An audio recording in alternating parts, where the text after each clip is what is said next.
All right. Thank you so much. Next up, we have Sam MacPherson of Phoenix Labs. Uh, he will be talking about solving liquidity fragmentation with decentralized stablecoins.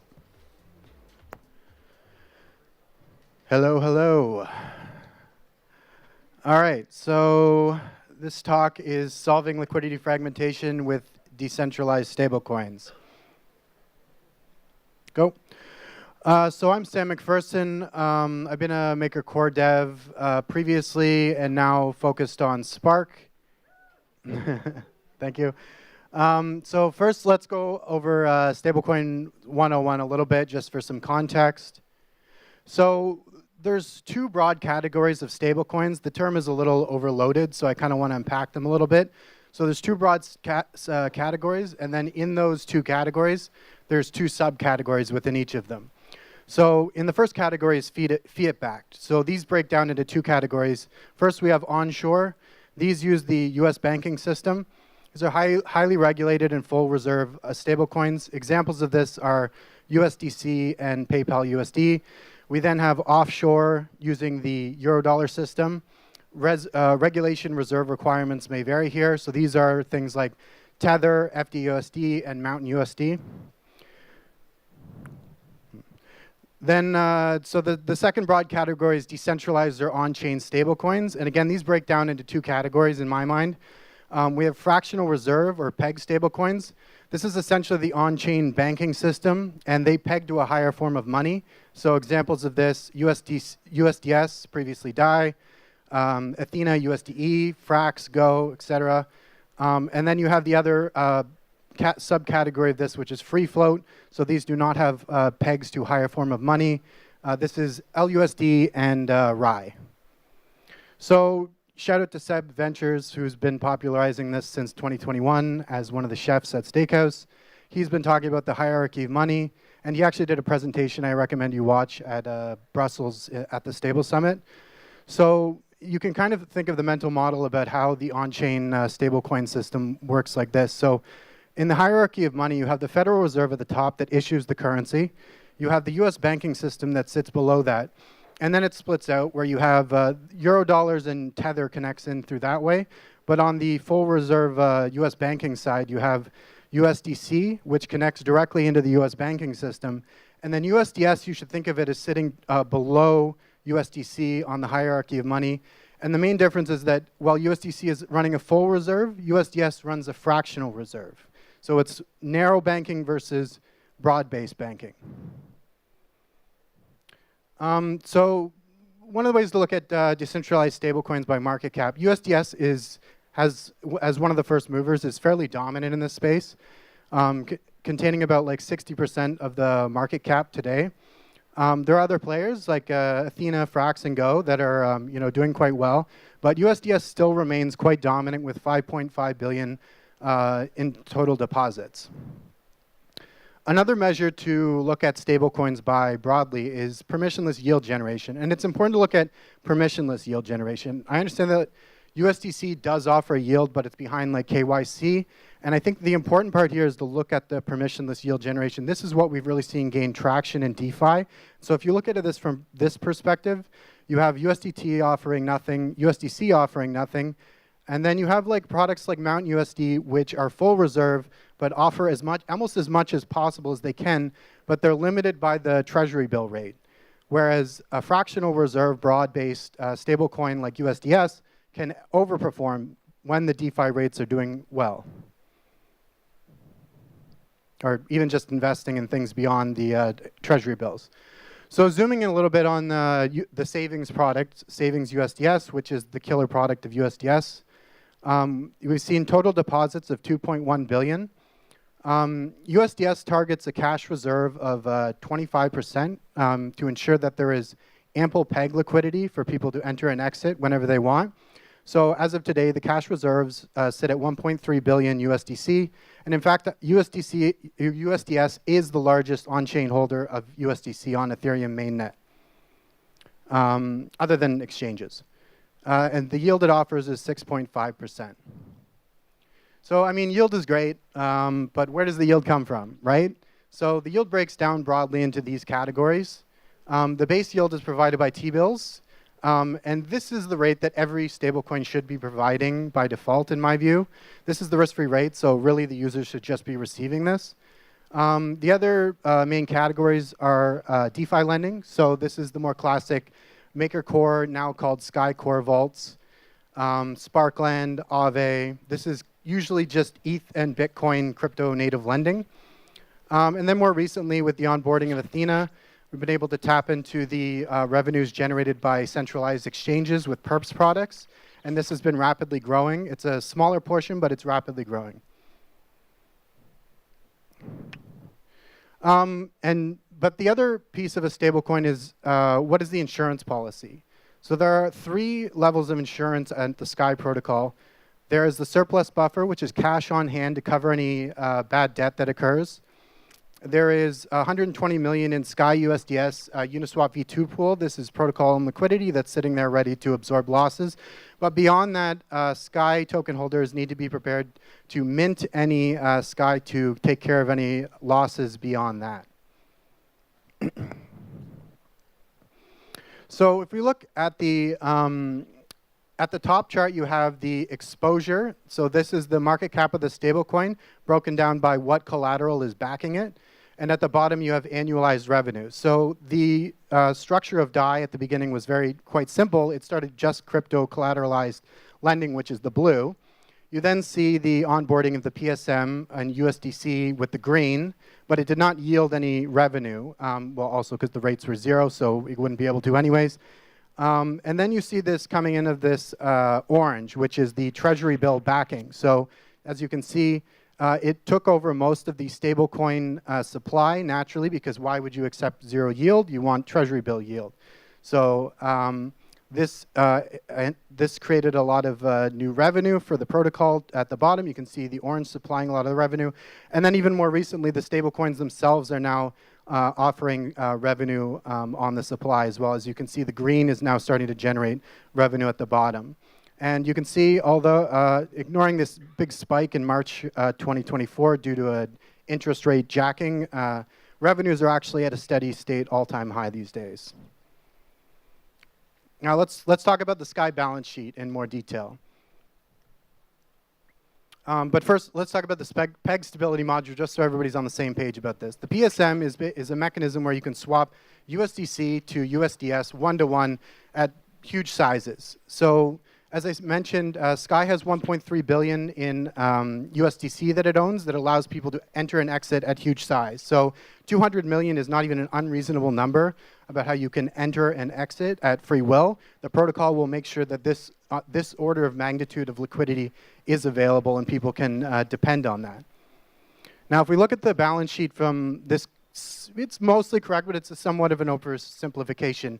You have on the liability side yield-bearing liabilities, which is SUSDS. Some of it is in the non-yielding version of the stablecoin, which is fine, but we'll just assume it all is in the yield-bearing version for simplicity. You then have on the asset side, you have 25% as the reserve asset, which is USDC. And then you have the remainder that's an outstanding loans. This is T-bills, Sparkland, Aave, Morpho, Athena, etc. And really, it can be a whole number of DeFi protocols. So here's some of the problems. This only exists on Ethereum mainnet. And so if you're on Base and you want a scalable yield, there's limited options. There's definitely ways to get yield on your stablecoins, but it's not at the size of hundreds of millions. That doesn't exist right now. So users who want to lend and get yield on 100 million, this is if you go into a lending market or something at this size, you'll just crush the rates. And for borrowers, let's say they want to use Aave and borrow USDC, there may not be enough liquidity if the user wants to do this, and so the rates again may spike. So if we look at USDC by chain, it's really been growing quite rapidly. Base has just been exploding with the amount of stablecoins available and users. So this has been a huge growth trend recently. This clicker worked better. Okay, so now I'm going to talk about the Spark liquidity layer as the solution to these problems. Okay, so the observation is that because we have so much USDC in the PSM, we can have the protocol move that to base and then move over pre-minted USDS as well, and then have a PSM there, so that users are able to swap, say, 50 million USDC into the yield bearing at 6.5% yield, 50 million of SUSDS. They're then able to start earning this 6.5% yield right away without crushing the rates, and they have these sort of guarantees. And similarly, the PSM is there such that they can swap back on base without having to touch Ethereum mainnet. But there's a little bit of a problem with this, is that as users are swapping USDC to SUSDS, the protocol is having more users that it has to pay out a yield, but it's gaining more of an inventory of USDC that is not paying a yield. And so what the Spark liquidity layer will do is it automatically notices this, and it will move excess USDC inventory into the overall yield generation strategy of the Sky protocol. And so this is mostly on Ethereum mainnet. And then when users are wanting to exit, it provides liquidity back to the chain just in time. And so really, you can kind of think of it like this, where USDC is already dominant in cross-chain liquidity. It is basically the US dollar for DeFi right now. And you can think of USDS as the cross-chain yield on top of USDC that will be available on all chains in the same way. So users no longer need to think about which chain to go to, which protocol. You can just dump it into SUSDS and get this relatively safe yield cross-chain. And then isolated instances of stablecoins, lending exchanges can then tap into this on each of the chains. Now here's a little bit of an update. So this is like the balance sheet on base. This is kind of what it looks like. And I'm adding another piece here, which is the idle USDS supply on the asset side of the balance sheet, which also matches on the liability side. So this is idle USDS supply, and it's important there's no cash drag here, which I'll get into in the next part. And there's also yield-bearing opportunities on base as well. So this could be through Aave, Morpho, et cetera, et cetera. And then we have the PSM also available, so users can treat it pretty much like USDC.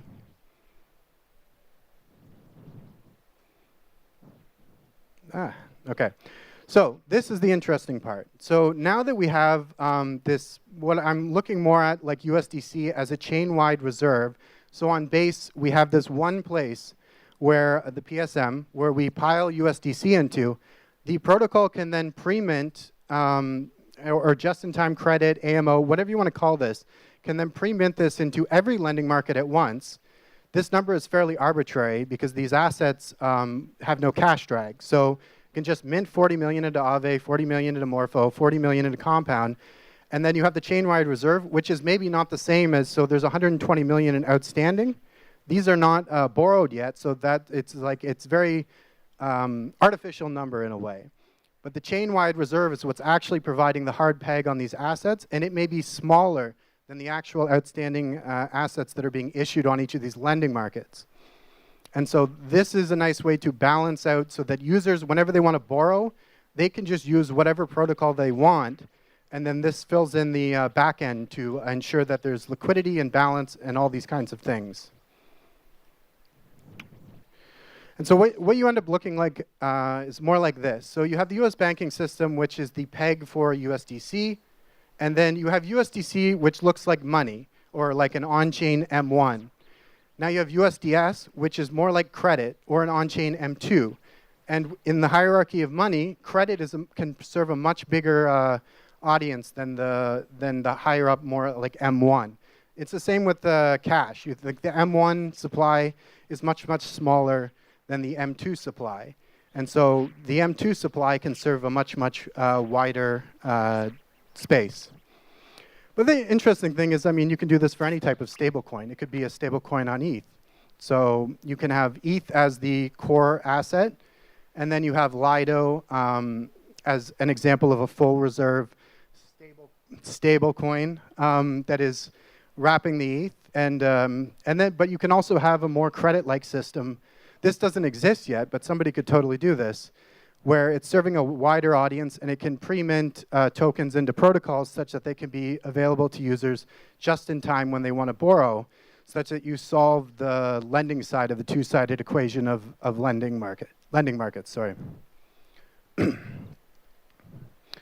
And so, yeah, a little bit more detail about this Spark liquidity layer, how this works under the hood, is we have within the same chain, the Spark liquidity layer will do automated rebalancing between each of the lending markets. So when a user borrows, say they borrow on Aave, the Spark liquidity layer on the next block will rebalance the USDC in that market, and it could be USDC or USDS. They're fairly interchangeable, such that the rates on Aave will be balanced across all of DeFi. And then users really no longer need to worry about which protocol they're using on which chain. They can just go ahead and use their favorite protocol. And then similarly, like cross-chain rebalancing, the system will move using Circle CCTP, for example, or Skylink, which is the USDS version of that. And really, that's only bounded by Ethereum finality.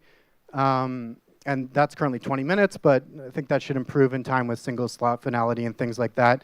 And really, this will homogenize the rates across all of DeFi, again, such that users get this like really killer UX where they can use the interface and the protocol that they prefer.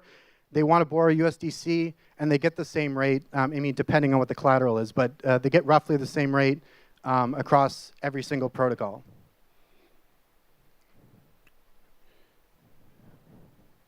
This clicker is not good. Okay, so this is all very exciting. We're rolling this out very soon. So here's the roadmap for the near future. So the support for the savings USDS on Base, where you can swap from USDC into SUSDS at large size, that's going live in like a week, actually. It's very soon. And then looking at, we're going to hit the ground running in the first half of 2025. Phase 2, we're going to be expanding to more chains, launching the allocation system into external lending protocols as Aave, Morpho, et cetera, et cetera. We'll have RWA active management. This is the tokenized treasury bill competition where we'll be onboarding, we're investing 1 billion, Nick mentioned this, 1 billion into tokenized treasury bill products, and that will be onboarded into the system as well.